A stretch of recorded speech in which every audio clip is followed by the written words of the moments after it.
I believe most of the U Nation was expecting big things in 2024, but 8-0, that was not necessarily expected by many, but it has certainly been the statement made by this team through 8 games. Now 4 to go as we head into November, and that is championship month in college football in regards to when the pretenders are separated from the contenders. And the ACC is up for grabs among 4 undefeateds in the conference. Should be interesting. Canes live right here, the voice of college football. And look at that. Look right there on the banner. Show number 400. Wow. That's quite a bit. And we've been around breaking down Miami football. And this is one of the most joyous periods of time that we've experienced during this time. Cam Underwood's here, of course. He's the guy that makes this show roll. State of the U is your destination on a daily basis to track Miami football. Cam, how you doing? Doing good, doing great, man. Yeah, good to be back. Sorry I missed you guys last week. Some technical difficulties on just the production side, so we weren't able to make that happen. But, hey, yeah, got through Florida State pretty easily. It was just kind of a, 1 + 1 = 2. Just left foot in front of the right foot. Kind of a, we're better than y'all. We're just going to go and do that kind of a thing. But yeah, 8-0 is exactly where we wanted to be. Gotten through the majority of, when we talked preseason about what the challenging games on the list, the paper list of the schedule would be, made it through all of those. Florida State is a dumpster fire, which obviously was always going to be one of the games that we were looking at. At Louisville after the bye week, so probably going to be one of the tougher games. Boom. At Cal the week before the bye week on a, following, because at Cal before the bye week, that's one. And then Virginia Tech on a short week on a Thursday to give the extra day to travel to Cal. Those 4 games were the games that we mentioned in whatever kind of conversation. So half of the schedule there is, and Florida by name brand reputation, but I was very staunch on the fact that they couldn't hoop with us, and I know that over the summer it was like, I don't know, like you're really leaning into the levels, disparity between Miami and Florida, but I was very clear on that and I was right. But yeah, we're in a great spot.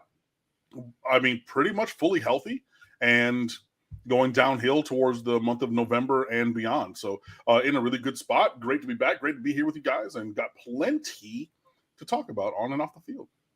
I know it feels good to smash Florida State in any way, shape, or form that needs to happen. But was that one of the more anticlimactic Florida State matchups you've ever gone into? I'm sure that there's an adrenaline rush for that game 9 out of 10 years. And even in that off year, it's still, you see those helmets and those jerseys, and there's still something that hits inside. But man, you talk about, yes, we knew that it was over before the game started. Yeah, and just, I tried to hype myself up on game day, or like on Saturday. They brought half or 40% of the marching chiefs marching band and everything, and they're good and they're loud. So they had like half of the section they usually have, or like 40% of it or whatever. So you're like, yeah, they brought their band or a part thereof, and it's still, and I was just like, nah, man, they're just not. They don't have the range, like they just don't. And when Florida State, and I understand it, because like the only teams that I've really seen do this are teams with like really super offensive coaches, which I know Norvell is, but like not to even this level. But like when they won the toss and deferred so that they were kicking the ball to Cam Ward in the Miami offense first, I'm just like, you're not going to touch the ball before being down a touchdown. Y'all know that, right? And I let in, I've seen Rhett Lashley, like I think the Louisville game, they said, hey, we're going to take the ball, we're going to go score Matt Hasselbeck style to start the game, and did. They were like, yo, we're coming out swinging. It's like penalty kicks in soccer. You want to put the pressure on the other team. You don't want to go second, you want to go first. And SMU was on that, and I was thinking maybe Florida State would be on that kind of time. Like, hey, give us the ball. Let's try to shot it at even though they have one of the worst statistical offenses in America, which was borne out to be true on that day, on Saturday. But yeah, it just was.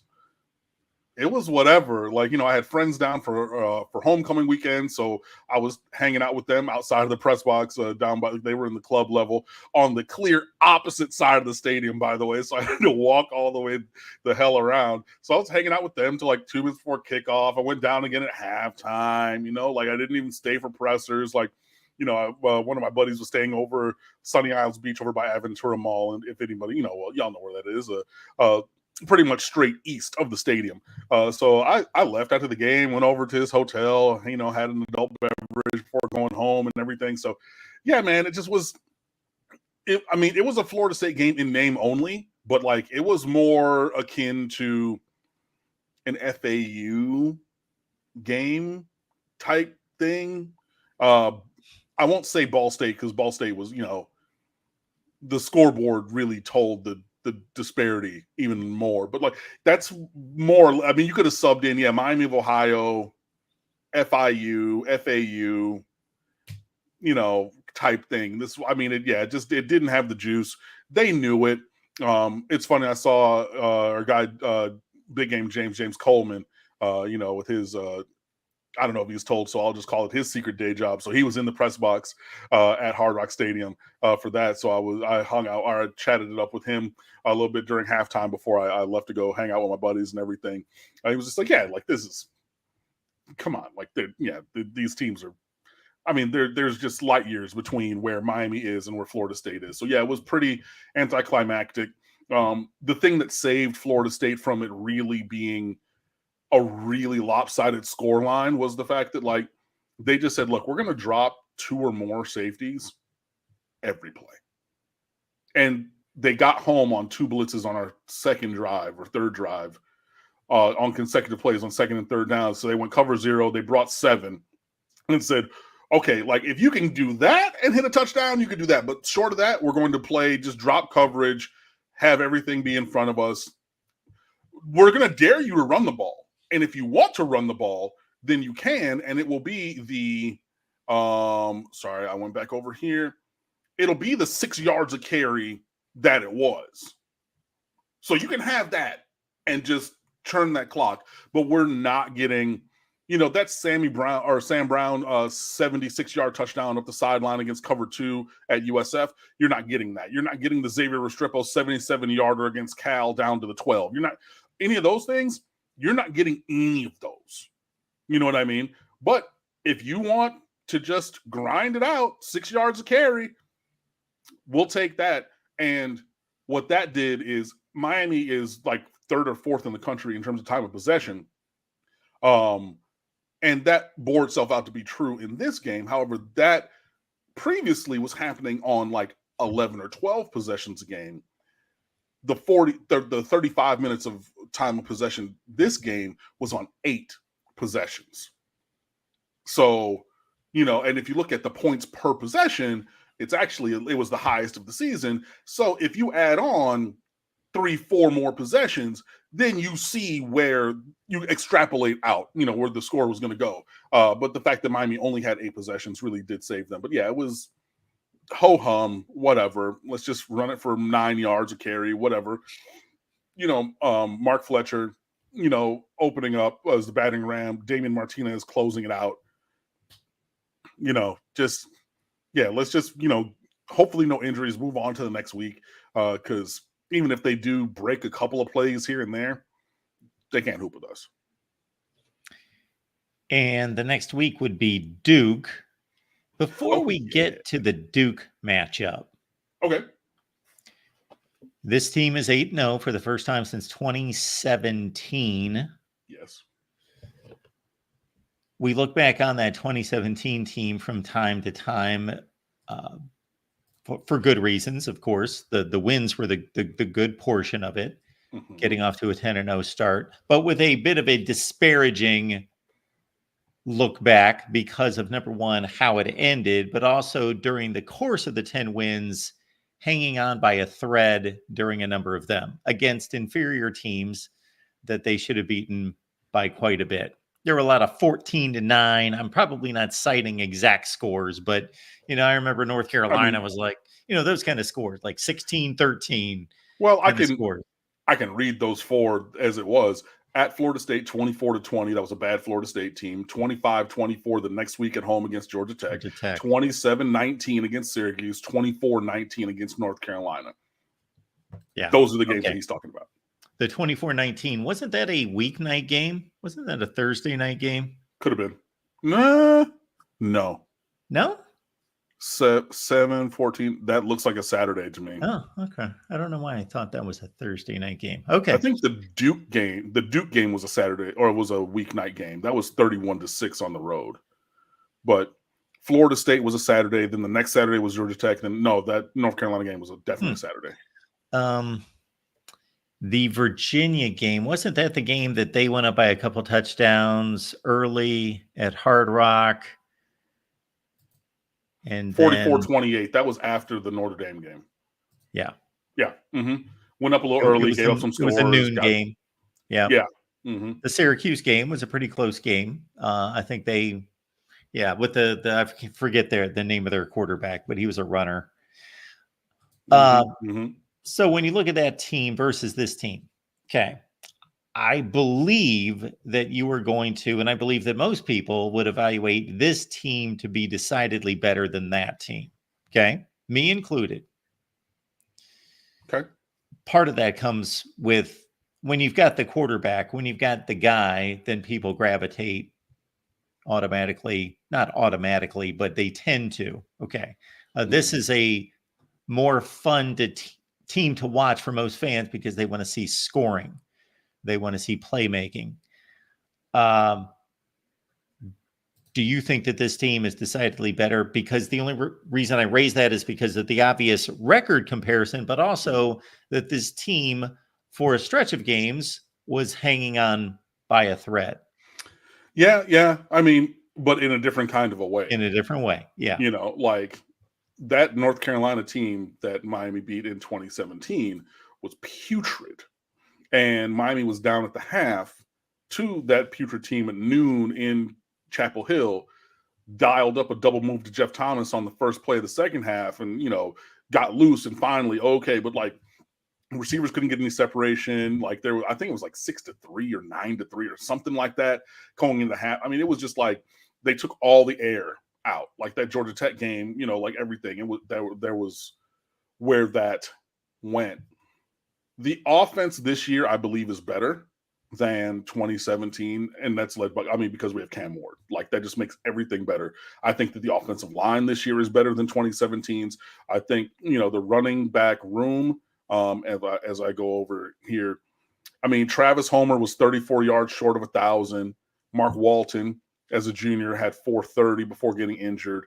DJ Dallas, as a true freshman, was 217. As his dynamic kind of slash ability. He only had 217 yards for the season. Sorry to interrupt. Yeah, DJ Dallas. Really? But as a true freshman, yeah. But he was on kick return, on punt return. He had yards receiving. Because I thought by the Orange Bowl, he had kind of factored into things more so than that. Well, if I look. Apparently not. Because 217 yards rushing, 92 receiving. He had 40 yards on kick returns. They have him listed as 42 touches on offense, basically, through that year. But again, that's his true freshman season. So he did scale up, but he took over. All of that really was from the Notre Dame game to the end of the year, remember, because Walton got injured. So if you compress those statistics into, 5 or 6 real, because it was like one carry here, one carry there. And yeah, if you compress those into, let me go forward. I need to see. Yeah, his first carry of the year didn't come to North Carolina. So, all of that in half of a season, yeah, that makes sense. And that, would improve the output when you look at it in terms of only 6 games as opposed to 12. But the thing for me is, and I like where this defense can go this year. I think that obviously the defensive line is where this defense can go and compete against anybody. I mean, I saw a pass rush stat. I mentioned this Twitter account before. Stats O War, like guerra war, fighting. Parker Fleming is the guy's name, and one of the ones he put up was like pass rush win rate, or it might have been David Hale with this one. But Miami is like 5th in the country in getting pressures and everything. Now, they're like 4th in terms of converting those into sacks, but like there's just always pressure in the backfield. Man, that 27 defense was a problem. If you could combine the 2022 offense and the 2017 defense, buddy, that's a championship team, period. Full stop, no conversation. I mean, that's junior Jaquan Johnson, sophomore Shaq Quarterman, Mike Pinckney, right? Joe Jackson, RJ McIntosh, Zach McLeod, Sheldrick Redwine, Chad Thomas as a senior, D. Delaney when he came over, trusty Trent Harris just doing his job, Mr. CTE himself, Amari Carter is a true freshman. Like the tackles for loss, 12 and a half, 12 and a half, 11 and a half, 11, 10 and a half, 7 and a half, 7, 6 and a half. And that's the top 8 in tackles for loss. Like that defense under Manny Diaz that year, you put that unit with this offense, cancel Christmas. Like it yes. So that team was more defensively oriented and then got by because offense made enough plays. This is clearly an offensively driven team. The secondary in 2017, I'm taking all of that over what we have now. Linebackers, kind of a push. I like the Saints for his athleticism more. I think Kiko Manoa and Shaq Quarterman, pretty much two sides of the same coin, but they're similar but different. But I definitely do trust this team more because of number one at quarterback. But yeah, there are comparables and contrasting things that would complement the like if this offense was in 2017. Now you saw what happened in 2017, right? Now you put this offense with that, and vice versa with the defense. That's kind of where my thoughts are. Those wide receivers would have loved to have played with Cam Ward. Oh, buddy, man. Who are my receivers that year? Senior Braxton Berrios, senior Chris Herndon, sophomore Amon Richards, who only played in 8 games, true freshman JT Foe, Jeff Thomas, Lawrence Cager, Homer with 18 out of the backfield, Darrell Langham, who turned into the best receiver in America for 2 weeks, Dayal Harris, and everything. Mike Harley as a freshman way back when. Deontay Mullins for he lost his mind and got kicked off the team for screaming at the coaches because his mama put a rocket up his butt. Oh, man, what a group. Falconer TRX, appreciate you being here as always to lead us off with the super sticker. And let's roll through them. Falconer TRX. Love the win. Miami controlled the game. From the first snap to the last. P.S. By the way, while you're pulling up the next super chat, ran into another couple fans. Actually, one I've talked about before at Tailgates, man. So I appreciate y'all watching. Appreciate y'all, saying what's up, coming over and everything. Hey, we have a great time. It's always great to be a Miami Hurricane. It's great to talk to you guys. Appreciate you stopping by. Leroy the Black Ninja Turtle. Happy 400th show. Thanks man. Appreciate that. Yeah. And we've got Mario Rodriguez. Way to go, guys. Thank you for being here, Mario. I worked with someone of that name at Miramar High School. He's a baseball coach and then eventually the athletic director. Great guy. If you're that same Mario Rodriguez, good to see you. And if you're not, good to see you too. Falconer TRX. Will Miami need an 8 lateral play to beat Duke? I'm surprised to hear that out of him. I know, right? Simply put, no. I don't believe that Duke has what it takes to beat Miami this year. They do have, Manny Diaz is their coach, and so I know that there's going to be a measure of grudge match there. He himself asked about it yesterday, said to the assembled press at Duke that he's at peace with his journey. He has moved on. When asked about the relationship between he and Manny Diaz on Monday, Mario Cristobal said he's been a coach for a long time, as have I. So, we've crossed paths with each other in a couple of stops, but I wouldn't say that I'm friendly with him. I know him and everything, but that's pretty much it. So, I'm aware of who he is, basically, which is, coach speak for, the Mariah Carey. I don't know her. Like, and I know that Manny, he wants to put that face forward, but he's like, I forget what show it's from. It was like, oh man, I pity you, or like whatever. And then the response is, I don't think about you. And that's pretty much what it is. And like, we have to be real about it. Like, Manny was average-ish here, right? And it was his first head coaching job. And we all said, like, that is probably going to be the thing, if it doesn't work out, that's going to get him. Everybody doesn't hit it running smoothly their first time as a head coach.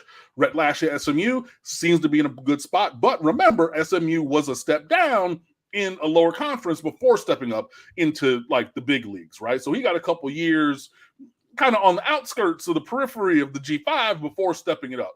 Manny Diaz stepped into, straight from driver's ed into, the most rare Ferrari in the world. Like, hey, there's a difference there.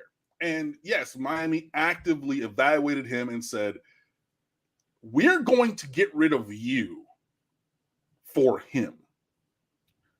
So you can't sit here and be like, oh, well, everything is roses and rainbows and sunshine and everything. And there's no, we're humans. I know that you feel some kind of a way. And that's okay. But also, for Mario Cristobal, other people's opinion to me is none of my business. Like, that had shit to do with me. It didn't. Like, they came to me about a job that I spoke here. I didn't go and then say, I'm going to call Manny, say, oh, you can da-da-da-da. Hey. Your opinion to me is none of my business, right? And my getting this job is none of your business, respectfully. And so I get that he's saying the right things, but like, this is a competitive sport. And for Manny Diaz to just be like, oh, everything is fine. That's what you should say in public. But behind closed doors, that ain't what he's saying. And I'm cool with that. But I say all of that to say, a Manny Diaz coach team is going to be sound on defense. They do a lot of good things. They have some pretty decent players, with a couple who could even play like up at a very, very high, at Miami or like a higher FBS level, Power 4 level than Duke, who's a fine team, but like, they're nobody's championship contenders. That offense doesn't have the range. And if you look at their success rates, if you look at their like raw stats and everything, I just don't think that they're going to be able to keep up with Miami. And I think that, hey, they do have some personnel where they're going to try to stifle the passing game and leave two high safeties and, try to take the Florida State approach of, if you can run for 6 yards carry, then you'll beat us. Breaking news, Miami will be able to do that. So, I don't think it's going to come down to the last play. I don't think it's going to be any of the shenanigans from that 2015 game needed to win this game. I am not as confident this week that Miami will cover the large 21.5 point spread as I was against Florida State. I thought that was pretty much a name your score kind of a game type thing. And it was, they almost got the backdoor cover at the end with that late touchdown on that bullshit last drive. But I don't think that this is really, this should be a Miami by, 2 touchdowns or more, honestly. So much like this SMU Pitt game that is extremely important this weekend, that is being relegated and hidden on the ACC network because the two brands don't size up. Similar, on Saturday night past, we had Duke and SMU playing a really good game on the ACC network. So I had other priorities, did not watch the game, but I kept my eye on it because it was an important game. One team with one loss in the conference at the time, the other undefeated. And had Duke been able to close that out, as they should have, of course, they had a dead-on field goal at the gun to win the game. And boy, field goal kickers are important. They would be rolling into this one with one loss, with the opportunity to knock Miami down for a tie. But that, again, is not the opportunity. So I went back and kind of skimmed through the game, went through the extended highlights to try to catch up on what was going on, because I enjoy that type of situation, those kind of teams making a little bit of noise. SMU and Duke, and now SMU's in the driver's seat for themselves, at least not to get to the ACC championship game, because that's out of their hands, because you get these multi undefeated teams, but at least to continue to win throughout the conference. So anyway, it was a game in which they went to overtime, and Duke lost 28-27, went for 2 on the touchdown. So you've got to either make a call on that decision. I guess that was the right thing to do. I don't have any criticism for going for broke and just trying to win the game right there. But so they fall in that one. And I was going to ask you about the Manny Diaz angle to this, because it is intriguing. Because you're right. He can't say anything else. You have to say that the job you're at is just the greatest job in the world. This is where you want to be. Why would you want to be anywhere else? This is where I want to be. And this journey's fine. Hey, everything's working out. But yeah, let's be honest, especially being a Florida guy. I mean, Miami guy, guy. His dad was, mayor of Miami and everything. So yeah. And I mean, the other thing I was going to say, just backing up on your point, had Duke won that game, this game is not a noon kick this upcoming week. Like they put all of the ACC games on 6-day holds last week, and they said, hey, we're going to wait and see what the results are before we place these games moving forward, and like, yeah, you want the bigger brands in premium placements. And, there's not really a night game slot. So they're like, hey, cool. Miami at noon then. National TV, ABC. It is going up against Ohio State, Penn State, which should be a night game whiteout at Penn State. But, whatever. Fox wants the big noon Saturday is the thing. And I'm like, it fits for the game, like Michigan and Ohio State as a noon game every year, or most years. But like Ohio State, Penn State? Like Penn State at Wisconsin, bro, like, or something of that ilk. Those got night game written all over it for my entire life. And then it's like, well, we're going to switch these. I'm like, whatever. But hey, we got a national TV spot, and I think it would have been a different time slot had Duke been able to win, but they weren't able to do so. And so, yeah, now we got to start rooting for. I mean, look, if Miami wins out, I'm confident that Miami will be in the ACC championship game. Yeah. Regardless of if it's a 3-way tie with Miami, SMU, and Clemson or Pittsburgh, but more likely Clemson being the 3 undefeated teams in conference. But yeah, I think that our ACC rooting guide comes out tomorrow morning. Mike Schiffman has been doing great with that since we've introduced that to talk about, who you should be rooting for in these games. And it's like, it's turning into not even rooting for teams, but rooting for other teams to lose. But yeah, but I getting ahead of myself. If Miami handles business, I think that Miami will be fine. Malik Murphy is Manny Diaz quarterback, of course. He put it up 48 times against SMU, almost 300 yards passing, 3 touchdowns, and no picks. Yeah, they've got a nice little football team, but yeah, they are a bit overmatched in this one. Again, they will need Miami to play a C-, and they will have to be on top of their game for it to be a game. 21 points. That is pretty strong. Big line. Yeah, and it opened up there. Pretty much everywhere. I think DraftKings opened at 19.5. Everybody else opened at either 20.5 or 21 full stop. So, pretty big numbers there. Malik Murphy's fine. He is a big athletic kid. It'll be interesting to try to get him on the ground when, we get pressure on him. But he's not the most accurate, and he's definitely not the most mobile which is a thing that has hurt Miami. If you look at Kyron Drones extending plays a little bit, even Tyler Shuck a little bit, even Fernando Mendoza a little bit, just moving just enough, to get away from, shoot, even the Florida State quarterbacks last week. Cromanoke, he was, you could see it when he's on the sideline, just these deer in the headlight, his eyes like anime character, like, whatever. But that's a big kid that can move, man. Now he wasn't the greatest thrower of the ball, thank goodness, especially because he didn't see Kentron Poitier wide open on 4th and 1 in the second quarter, I believe it was. But I think that he's okay. I think that Malik Murphy played one of his better games last week and everything. But in the words of Gabby Rudia, I like Miami here. This Eli Pancol, wide receiver, he had a big night. And again, I watched the extended highlights, and he was pretty impressive in this game. They went to him on the 2-point play, and there was a fight for the football, did not reel it in. Mm-hmm.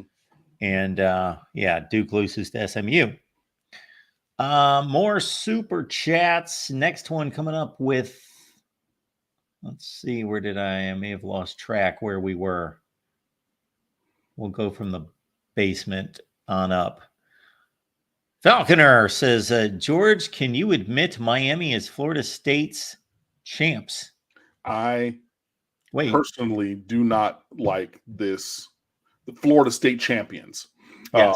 As in having beaten, yes. like it's high school, like the state exactly champions, having beaten everybody. I personally do not like this point of conversation, just because, especially in college, like you don't usually play everybody, and it's just like, I don't know. It's not my favorite personal thing, so I'll just put that out there. That being said, we beat everybody, so. Mario said it, after the game. He said, yeah, we're the champions of the state of Florida. And FAMU, USF, University of Florida, Florida State, the only ones are FAU and FIU that we haven't played. And, we've beaten them, the last few times, that 20 whatever notwithstanding, the Jared Williams was drunk game. UCF. Oh, UCF also. But especially, with Jakari Brown there. Big athletic kid, but 11 out of 35 or whatever it was passing. That was what we were talking about, guys. So, yeah, okay, so we played 4 of the other 7 and beat them. So, yeah, we are the champions of the state of Florida in this regular season. And, yeah, again, it is both not something that I like to say, and also the incontrovertible truth as to the game results. So, I will get over it. I will accept it and move on. Falconer TRX last week, like I said, it was just kind of there was some zigging and some contrary zagging, and it just wasn't vibing. And the technical difficulties on top of that just prohibited us from being able to bring that to you. I do apologize. I know that we had a lot of great stuff in our story stream over on State of the U. I think we had 17 pieces last week. We have another great couple of pieces this week, including today.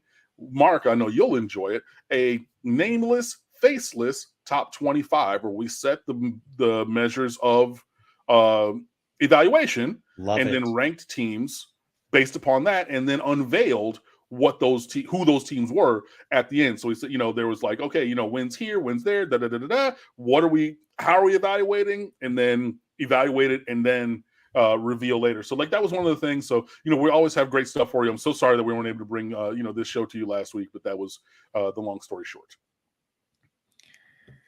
I was off spending time with family, had my son's wedding on Saturday, and I checked that night and saw that there was no show. And then I got caught up in other stuff. And, a day or two later, I was thinking, I'm not even going to attempt to find out what happened. Hey, just one of those things, man. But hey, congratulations to your son, man. That's awesome. Thank you. Paulo, that game felt somewhat like a spring game. It really did. It was, we're just going to kind of do some stuff and, pretty vanilla. It was a lot of just, inside zone and kind of power run plays. And yeah, it wasn't really anything exotic, except what did Mario say? They called it Texas to Texas. It was the Philly special to Cam Ward. So he had a reception touchdown in that game. And a thing that I brought up on here that my good friend and former colleague at SB Nation now at CBS Sports, Bud Elliott, and I started looking at years ago, a left-handed skill player trick play, because everybody always assumes everybody's right-handed. It's just that right-handed supremacy in our world and everything. And Elijah Arroyo, Saturday I learned he's left-handed. And so the ball was on the left hash. So, I mean, and Shannon Dawson talked about it on his Monday presser. You had to have all of the things to run the Philly special inverted, right? So for a right-handed player, you usually want it on the right hash. You usually want it here. So now you needed to be on the left hash, and now you got to. And so it has to be all.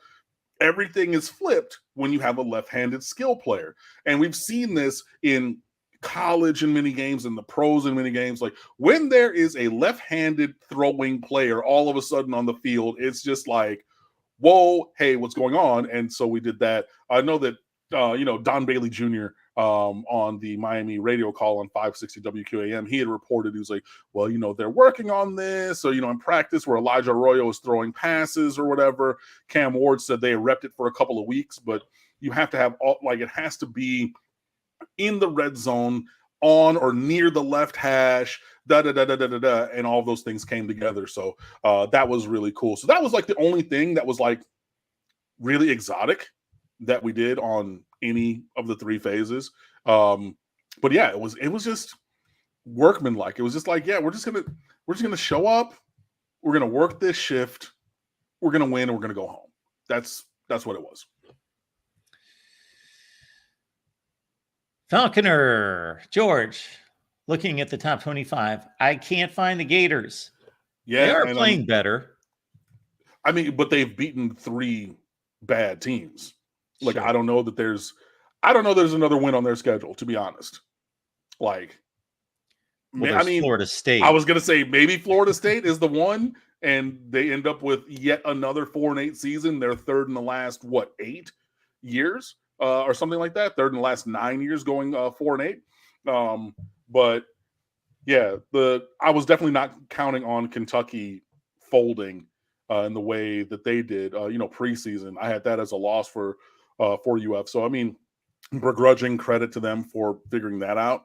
I think that, Mertz getting injured was maybe a job saver for Napier, because now you have to play the better player, who I've been saying all along should have been the guy. Like, it should have been a very Trevor Lawrence from Kelly Bryant transition way back when, and it wouldn't have mattered against Miami. Like, please, like, miss me with that. Like, I know that Florida fans are trying to, have this revisionist history of, oh, that was a winnable game. At no point was that a winnable game for stop it.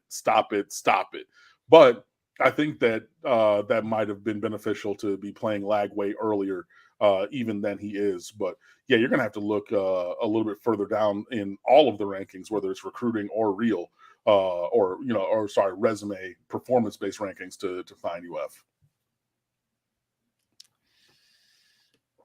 Slug Bruce, I like the way Mario builds the trenches. I mean, big dudes close to the ball, man. Size matters. I believe that this recruiting rule number 4. I was going back over a couple of them earlier, follow the visits being another. But yeah, this is exactly what you need and how you need it. And that was the investment that Miami and Mark Cristobal really put in his first couple of years. And then you continue that moving forward.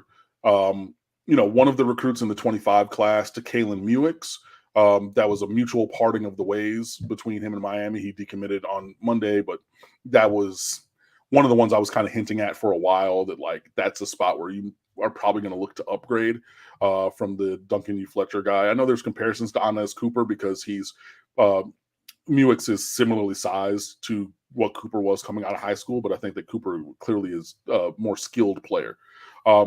But yeah, you should be able to hopefully upgrade that slot either through the transfer portal, but hopefully through high school recruiting. And then looking forward, Jackson Cantwell, the number 1 offensive tackle in the 26 class, is visiting Miami this upcoming week. 6'7.5", 305 pounds out of Missouri. And there's more. Cannon Pickett, DJ Pickett's cousin, Booker Pickett's cousin, is a top 26 player. There was another offensive lineman, a Samoan kid from Corner Canyon, Utah, Fuama or something like that. I forget.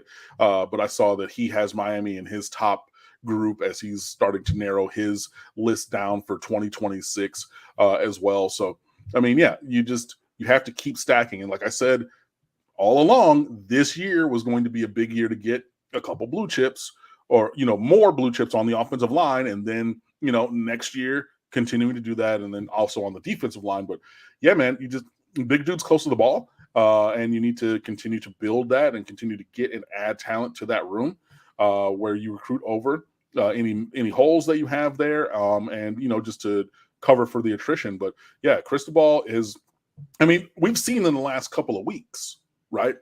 When Miami needs to run the ball, they're able to run the ball. And for the first time this season against Florida State, Miami had more yards rushing than passing, right? It was 215 passing, 208 by Cam Ward, a season low for him. First time under 300, first time without a touchdown thrown. But, we were the hammer and they were the nail, like just all game long, just running through their face, And so a running game is something that travels. A running game is something that can, mitigate the issues that can present themselves in the passing game. And it travels, man. In the month of November, where you're going to have to go, play teams. Now, I know that Miami's concluding schedule is not the toughest in the world, nor has necessarily even their schedule at this point. But being able to run the ball when we want to run the ball, this is the thing that I was complaining about early in the season. And it's taken a while, but now you see those things happening with the frequency and performance that we like to see. So yeah, we're doing a great job, not just in the trenches, but just size and physicality all across this roster, but particularly up front on offense and defense. Yes. Show number 400 for Cam and I. Book number 1 for me, released this week, called Disputed National Champions. So this is college football's historical 1990s reset. So when you think 1990s football and you think disputed national championships, you think about the split national championships. Well, of course, that's part of this. But no, this is a lot deeper than that. This book is taking each season in the 1990s. And why I chose the 1990s, I believe it to be the most impactful and formative decade in determining how we now determine champions versus what the old school model was, which was strictly the AP poll, the coaches poll, whoever finished number 1 as of 1990.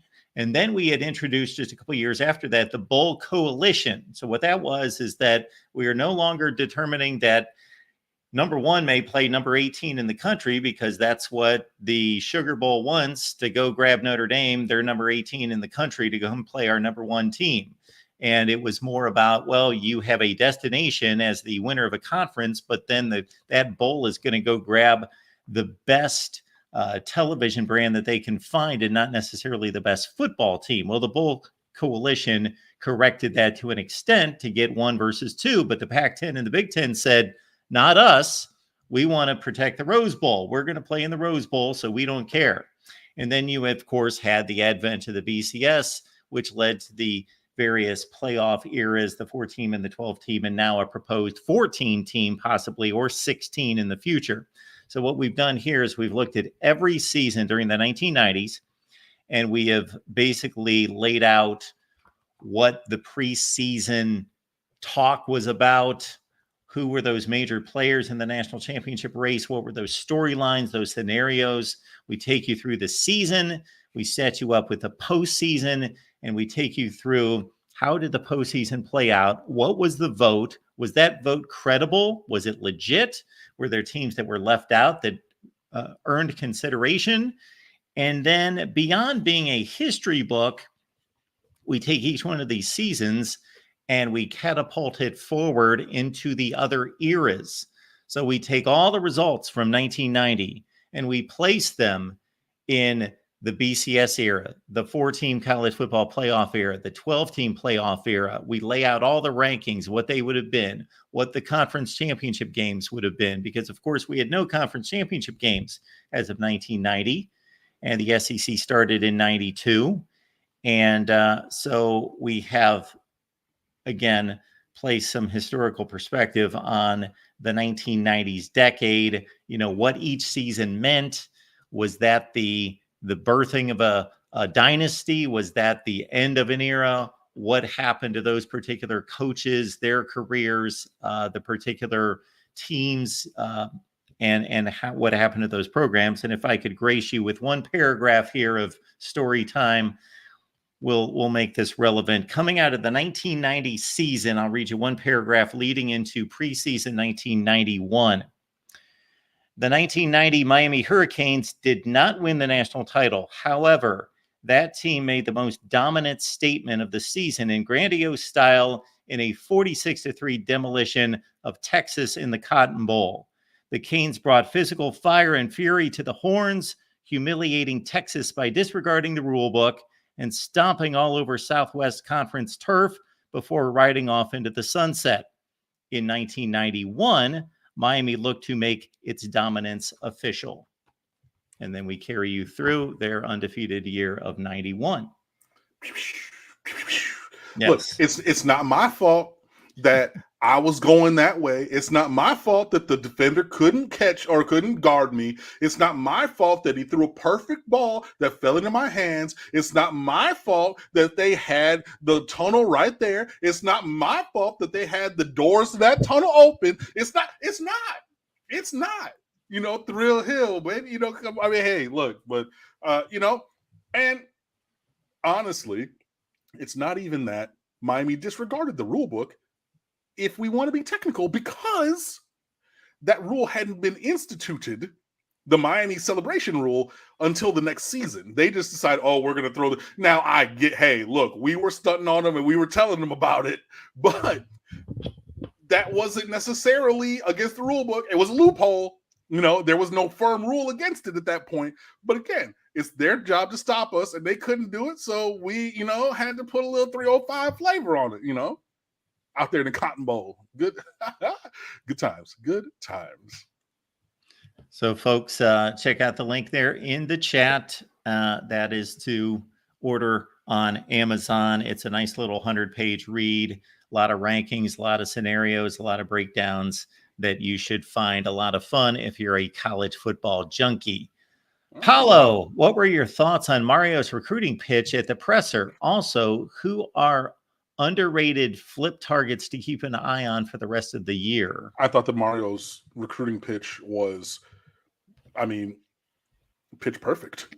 It was right on time. It was the exact kind of thing that he should have said, the way that he should have said it. And if you watch when he slams his fist onto the desk at the end, now he did that when Florida State beat us 45-3 2 years ago. And he said one day the shoe's going to be on the other foot. And he did that same type thing, I know this actor is disgraced, but just give me the leeway. The Frank Underwood House of Cards, first couple of seasons, that kind of thing. So that's where he got it from. Cool. And then he did it. And if you watch at the end, that man is fighting a smile so hard at the end of that when he does say, you can see the trajectory, and he does it. Just watch. Go back and find the clip and watch Mario. You see it. It's like there, and then he walks out. But perfect, because look, not only are we talking about trajectory in a vacuum, right? Saying, okay, each program in its own silo, regardless of what the other programs are doing. Where is this program going? Not only are we talking about that, which is the best scenario and situation currently, right? Additionally, we have proof positive on the field against both of those other programs. So you have it on multiple levels. Not only am I saying our situation is the best, but when we got onto the field, recruiting rule number 9, win, we beat y'all to sleep. And George, I saw he said in there, Cam is absolutely wrong. We would have beat Miami if Lagway would have started from day one. shut up. You're like 12 years old. I'm not listening to you anymore. And then also, Florida State, dog, y'all played not to get blown out. No, they played not to get embarrassed and still lost by 3 touchdowns. You know what I mean? They just said, we're not going to give you an 80-yard touchdown pass. We're not going to be – because Florida, that first game, that reverse pivot and that throw to Jacoby George, that's on Cam Ward's campaign highlight for the Heisman Trophy, and it will be on the montage that they play when he's a finalist for the Heisman Trophy. Guaranteed. But you know what won't be on there? Well, actually, he caught the touchdown against Florida State, but that's not as impactful for a quarterback as that play against Florida, right? So the Florida State said, we're not going to be on the Summer Jam screen like that. And we're content that, we frustrated him a little bit and lost by 3 scores. So you can say all that, and then it's just like, dude, we're where it's at. You have Max Buchanan, a 4-star offensive lineman in this class from Sanford Seminole, who's been trying to tell y'all. He said, I'm not taking business anywhere else. Miami is it. Y'all, don't listen or don't believe me now. Listen to me whenever you want to, but I'm trying to told y'all, right? Malachi Toney reclassifies up to 25, visits Alabama a couple times. You figure he's going to go there. Where was he on Saturday? Oh, that's right, Hard Rock Stadium. What did he do on Sunday? That's right, recommit to the Miami Hurricanes in this current recruiting class. What are we talking about? So, yeah, I mean, I think that you always have to be recruiting. Always. Like, that's the thing that everybody, I mean, if you want to be a championship level team, you always have to be recruiting. And, I think that he's a okay coach, but James Franklin ain't always recruiting like this. You know what I mean? And we've talked about James Franklin and some of his failings on here. Dom and Rich were talking about it on Twitter today a little bit. But and it's funny, 6 years ago after they lost to O State, James Franklin said, yeah, we're comfortable with being great, but we're going to be elite. And we lost to an elite team, but we're going to take that next step. Buddy, it's been a lot of days and a lot of losses to Michigan and Ohio State, and ain't no steps been taken. From even, again, 10-2 every year is really freaking good. 9-3 on the random chance that you might lose to a Pitt or something. But but when you're going up, right, to the top upper echelon, it takes recruiting at a different level, and Mario knows that. So I thought it was pitch perfect. I think it was timed right. And go back and watch his face because he wants to smile, just like I told y'all motherfuckers. But he didn't. But you could see it started the corner of his mouth. In terms of flip candidates, there's a kid who's committed to Duke, Bradley Gompers, who's like a 6'5", 215 athlete, plays linebacker and wide receiver tight end in high school. Now he's a guy to watch. We offered him at linebacker. That's a guy, who could flip. Miami is obviously going, your DJ Pickett's, your Verno Brown III, your Ben Hanks, Dallas Wilson. Those are all 4-star, 5-star players. Brown and Wilson are wide receivers. Hanks and Pickett are defensive backs. 2 of them committed to Florida in Brown and Hanks, who are legacies, but whatever. Pickett committed to LSU out of nowhere because everybody thought it was going to be us or Oregon. He picked LSU, and then Wilson's committed to Oregon, but he's from Tampa. Shamar Arnaud from Carrollton, Georgia. I believe he's coming back again for a visit this week. So that's a guy who's committed to USC, but is originally from South Florida. So that's one to watch for a flip potentially. So those are some of the names that are out there. Bradley Gompers, he's like one of the newest ones on the radar, who got an offer mid-season this year. But you got Kellen Wiley from Armwood, a linebacker 4-star, who Miami thinks could be like the best linebacker prospect in this entire class. He has a couple visits lined up, but one to Miami this upcoming month, things like that. So, I mean, yeah, this is, getting Malachi Toney back is a huge move, and you'll love that. Letting Kalen Muix go, that's fine. I think that he could have maybe been a 2 or 3 year developmental guy. He could have played here, but I think he wants to go somewhere where maybe the path to playing time is not as crowded as Miami's offensive line room is, because, when you come in even at number 13 in the room, eventually, I mean, in 13, that turns to 8 in a year, and you could maybe a year down. But I think maybe he would come in at 17 in this room, and then now you're talking 3-4 years. But that's just kind of a quick rundown. I did put a class breakdown up last month. I might get another one during the bye week in a couple weeks. And then I've already started on the notebooks. So we're going downhill towards December the 4th. But yeah, there's a lot of movement going on. This staff is always recruiting. And yeah, you should be excited for it. Muhammad checking in with this one. Mario should just start salsa dancing with his wife in the end zone to stunt on Manny.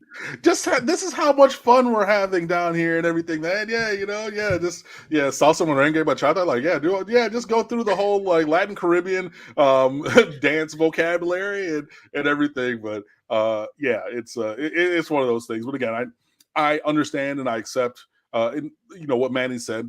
And he's doing his job and he's representing himself in Duke University well and everything. But like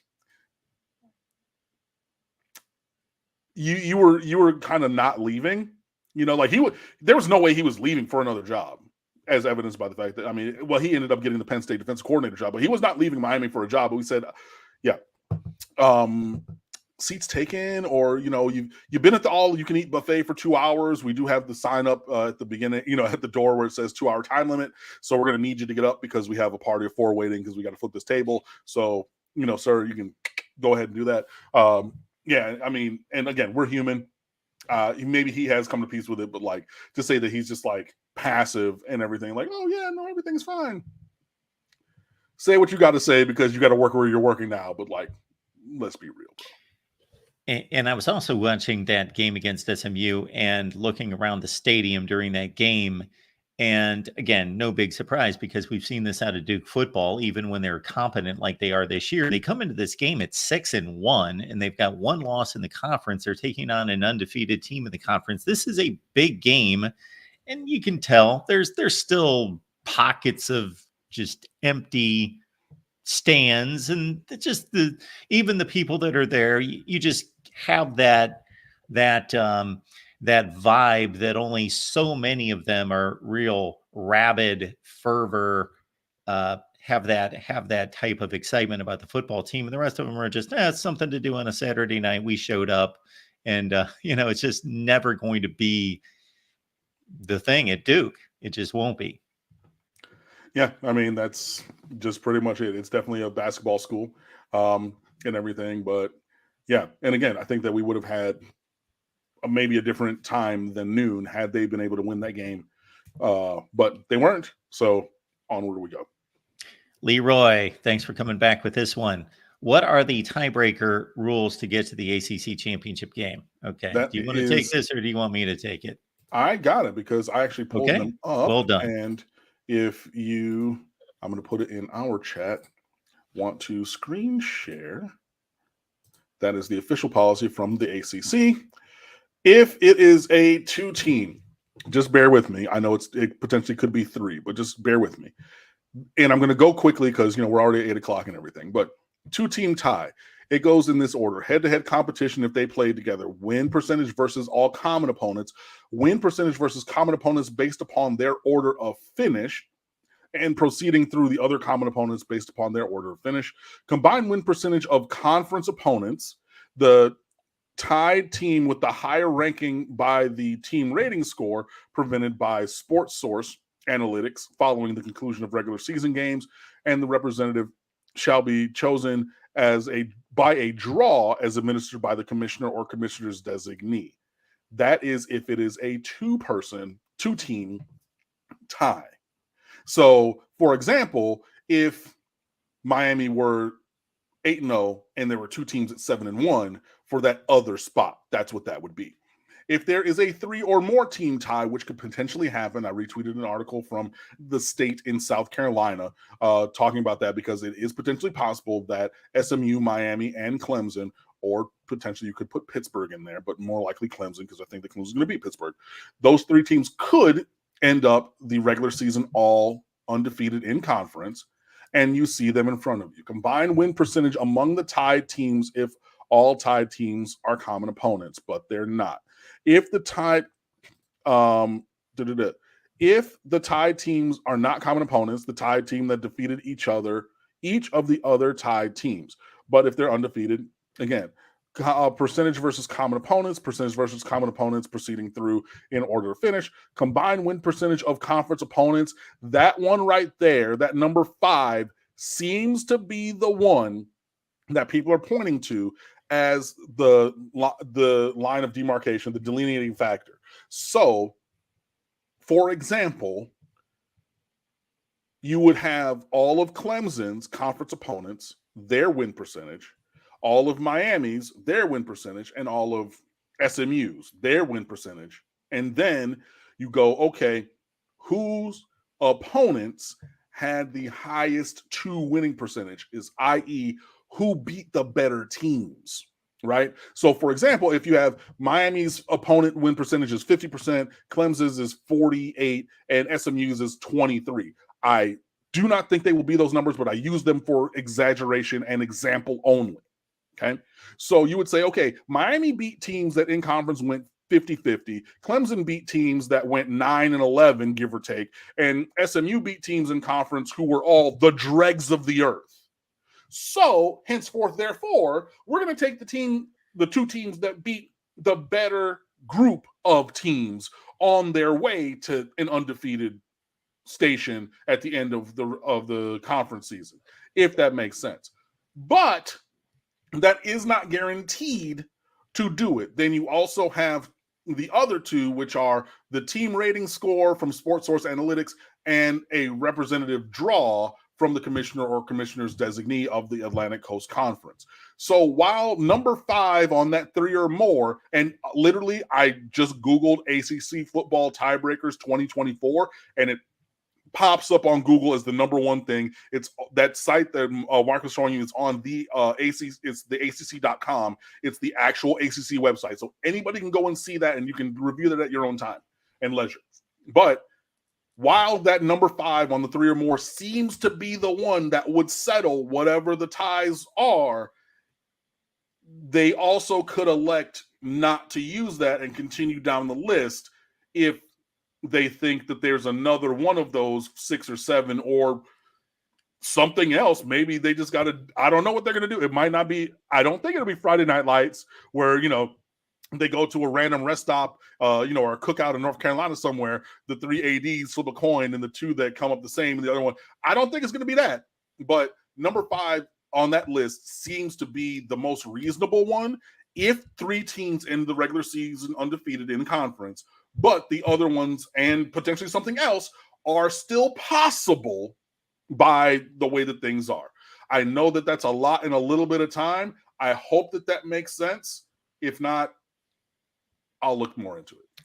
Couple quick points out of me. Number 1, if you're rooting for chaos like I am, because I just like oddities and I like to see situations played out, and I think that these conferences have become way too big, i.e. follow me, the larger the conferences, the more likelihood that these situations arise because teams are not playing each other to cause a head-to-head tiebreaker. Therefore, you have situations like we could have with Clemson, Miami, and SMU all going undefeated in the conference, having none of them played each other. That's why if you're rooting for chaos, you're rooting for SMU to beat Pitt, because Pitt does play Clemson later, so that would break that tie, unless, of course, Miami gets upset and then it brings everybody back to 1 loss. But if everybody wins out, we could have a situation again, SMU, Clemson, Miami, and the way the records look right now, it looks like SMU would be left out with the worst opponent's record in conference. That's the way it's trending. But this is the big issue I have, Cam. In that situation, obviously, we know that the ACC champion gets an auto bid to the playoff.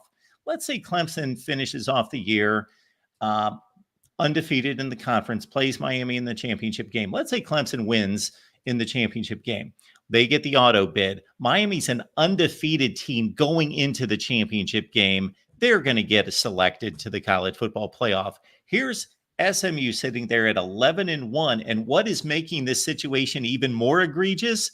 Their loss was to a BYU team, not the typical 7-6, 8-5 BYU team. No, a team that is in first place right now in the Big 12, and they lost to them by a field goal. If Yeah. BYU sitting in the Big 12 championship game, 12-0, 11-1, and that's your loss. And on top of that, I have a certain amount of pity or I have a certain amount of empathy for teams that tie for a championship and one gets left out. But that is exponentially for me higher when you're an undefeated team. It's one thing if there's a three-way tie and you're all 6-2. Okay, you could have taken care of business yourself. We empathize with you because you got kind of screwed here, but you could have taken care. But if you're 8-0, what else could we have done? This was the schedule we were given. Yeah, I mean it is definitely a conundrum type thing, and this is just where every game matters. Like Chris Ball's already said it. He's like, like conference play is playoff football. Like I know that the state of college football has changed, but like every game is a playoff game. And luckily we've been approaching it that way. But like, yeah, and it goes back to show, like, yeah, that field goal game. And I think SMU was up in that game and ended up like losing with the BYU comeback. So for them, it's just like, bro, like, what was the Al Pacino in Any Given Sunday, the inches that we need are all around us, brother. Like you go back and look at that. I'm not an SMU fan or anything like that. My boy APD, his wife is a SMU alum, so she probably knows all of the things that I'm going to say. But like, if you look back at that game, there's probably like a 3rd and 3 and a 2nd and 7. That on offense, defense, like there's probably a couple inches here and there, and all of a sudden now they're an undefeated team and like overall as well. So like, yeah, it's tough, but yeah, all of these are playoff games, and you gotta go through with it and. Hopefully come out on top. But, every moment matters. It really, really, really does. And yeah, hopefully, Miami continues to play as good as they have and continue to move forward. And again, these situations are accentuated in this conference and especially in the Big 12. So, for example, in the Big 10, Oregon, Penn State, and Indiana, if they all separately take care of business, they'll all be undefeated. And sure, somebody's going to get screwed out of a conference championship, but they're all going to make the playoff. Mm-hmm. The SEC, I was looking at that, Cam, and if chalk holds, which it won't, there will be a 4-way tie for the SEC championship or the SEC first place leadership going into the championship game at 7-1. Texas A&M. Who am I missing? Georgia. Ole Miss, I guess. Yeah, 7-1. No, Ole Miss has lost twice. There's somebody else there. Tennessee? Yes, yeah, they're all 7-1. And for as much as some of us hated divisions because it was like, okay, why is Michigan playing the 4th best team in the Big 10 and not playing, and that sort of thing, at least there was a decisive winner. Yeah. Because I could only find like 3 times over the course of championship play in college football where there was a 3-way tie in a division where there was this, well, A beat B and B beat C, but C beat A. So who do you take? Mm-hmm. One of those. But that is so rare. Usually it was just there's a 2-way tie. They played because they always play. And there you go. There's your winner. But we're going to have these situations. And it's kind of fun. I like it. I like playing out the scenarios. But somebody gets screwed. Yeah, I mean, they do. And I mean, but this would also be almost untouched ground because, like, it's very infrequent that teams go undefeated in conference, like in general. So now we're having, 3, 4 teams or 5, 6 teams across 2 conferences all of a sudden, like put it all together through an entire season with the goods and the bads and, the close comebacks or the big comebacks like Miami. And then, I mean, yeah, people want, oh, well, yeah, this call and that call. The calls that Miami has had this year have been right. So miss me with that. It's just sensationalism because y'all hate Miami and you want them to be otherwise. And that's fine. Like, whatever. Like, let's be jerks, hate on us. Like, I'm fine with that. But like, objectively, those calls have been right. And everybody's agreed, including the people who are saying, well, we just wish that it went against Miami. Exactly. Because you're fucking haters. Right. But like having all these teams who would go undefeated is very unorthodox, but you got to get there. And to your point, November football starts this Saturday. So this is championship season. Every game has been a playoff game. Every game from now we have to look at as a playoff game, because if you fall off, you don't make it. So yeah, everybody needs to continue to do their thing. But in my world, orange and green and white, I bleed orange and green over here. We're going to focus on the Miami Hurricanes doing what they need to do. And I trust and believe that everything will, follow suit, take care of itself. And especially, I know that in the past, the ACC has put all of their might behind Clemson because, the good South program and Florida State and everything. But if you look at the numbers this year, the largest viewer base that's not in the SEC, or the games with the most eyes that have not been SEC or Big Ten, Miami Hurricanes, guys. So they know where their bread is buttered. So it would be such a wonderful thing for the ACC, a terrible conference that I hate and want to get out of. But if SMU, Clemson, and Miami all are undefeated, and trust and believe, that would be Miami, Clemson in Charlotte. Apologies to SMU. Sorry, whatever. But the ACC, they would have to be, just to mess it to the point where they're going to have to go to a doctor because that thing's going to last for more than 4 hours. They would just be over the moon for that, because then you have the most recent dominant program in Clemson, to my mind, largest legacy program, Miami. And you could say Florida State as well, because they did have that run of 18 years, top 5 in road, or 22, whatever. You know what I mean? But 5-time national champs versus the most recent 2-time champs with all these legendary players. Oh, buddy, they would be doing backflips and cartwheels all damn day for that. And I hope to do our part to make that come true, starting this Saturday at noon against the Duke Blue Devils. Everybody be sure that you show up. There's only 2 more home games left in the regular season, guys. There's this one. There's a bye. This one. Then we go to Georgia Tech. Then there's a bye week, and then there's senior day against Wake Forest. That's it. So again, all these times to come out in fellowship, all these times to come out and support your Hurricanes, all these times where you've asked over the summer, or in the spring, Mark, how many times do we have people say, oh my God, it's so long till football season. I can't wait till we are in the middle of it and undefeated. So I don't want to hear it, bro. I don't want to hear it. Now, I know, like my friend Brandon, he has a prior standing engagement on Saturday at noon. He will be unable to make it. Right. I get these things happen. If you got kids, which I don't, maybe you got a soccer thing or a basketball thing, go and do that. But otherwise, find your happy ass at Hard Rock Stadium, because I don't want to hear anything from you when it comes to March or June about, oh my God, why is there not a game? And you had an opportunity to be there to support an undefeated football team and you didn't take advantage of it. State of the U. StateofU.com. That's where you can always find us 24/7, 365, all Canes all the time. We have such great stuff. Like I said, we have the Nameless Faceless Top 25. I didn't even say that Miami and Notre Dame are going to open next season during Labor Day weekend. That has been reported and confirmed. Do not know when in that weekend, because that's going to happen, the assignment in the spring. But that's a piece of news that is up on StateofU.com, reported by Barry Jackson of the Miami Herald and several others with confirmations on that. So, and we already knew that Notre Dame was on the schedule, so that's huge.